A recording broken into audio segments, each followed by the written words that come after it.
What do you think most led to the comeback?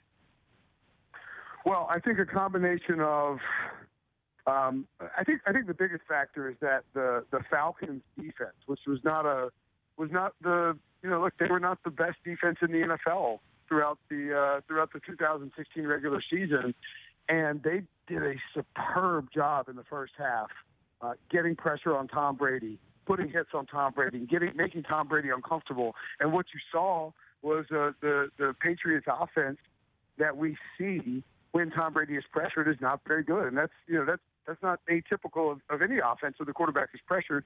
And I think they ran out of gas. I think the Patriots do what they often do, which is make adjustments in later in games.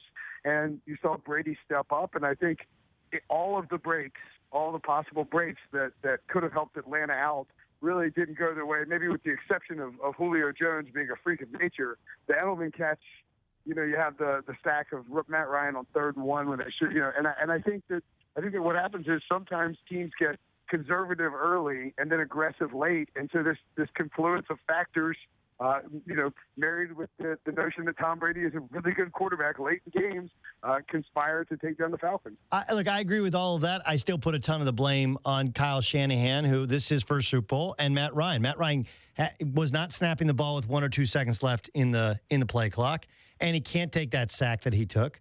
Additionally, Kyle Shanahan has to run the ball more. They have to be more conservative at the right times. Like, that's one of those where I don't know if they would have had the lead if his dad was calling plays, but I know they wouldn't have thrown the ball as much as they threw the ball if his dad was calling plays.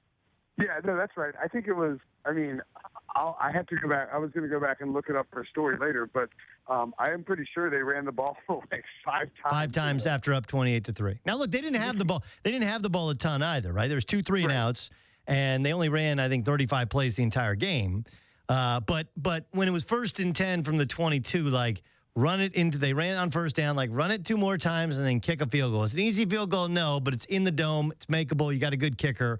Don't outthink it. And they outthunk themselves. Yeah, and that's sort of what I meant, because before earlier in the game, they had tried to melt clock and be conservative. And I think in that particular spot, you need to be a little bit more aggressive. And then later, after, the conservative stuff wasn't working, they tried to be too aggressive. And I think that a lot of times that overcompensation can really get you.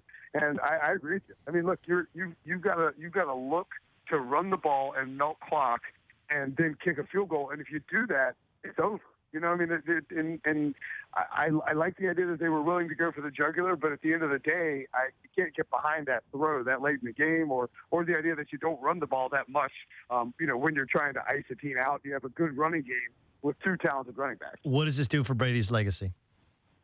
Oh, I think that, for me, and I'm probably a little generationally biased, but I think for me, it seals any further argument about him being the greatest of all time. To me, there's no further discussion.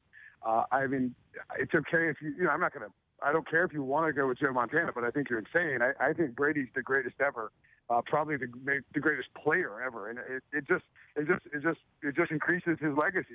He broke the record for passing yards in the Super Bowl, passing completions, and he wasn't great for much of the game, but he was great when it mattered.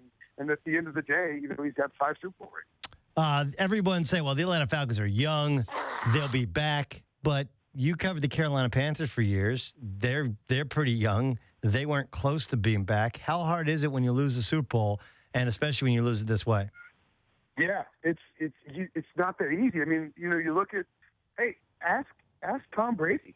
I mean, I know the Patriots won 3 early on, but they had a stretch where they got back, but they weren't able to close it until 2 years ago, and then of course this year. So it's not easy to win Super Bowls, and as good as the Falcons are, and I think they're very good, they're going to lose Kyle Shanahan. I mean, he was a big component of that offense with his play calling this year. You can't guarantee health and success and luck in the NFL. And the Falcons also play in a very difficult division. Even though the Panthers weren't great this year, and the Saints don't like to play defense, and the Buccaneers are up and down. I mean, those are 4 teams with quarterbacks that are going to create issues for each other over the next few years. And to me, nothing is guaranteed in the NFL. it's a year-to-year proposition, and I think Atlanta will be good in the future. But to say that they'll be back is certainly a fallacy in my mind.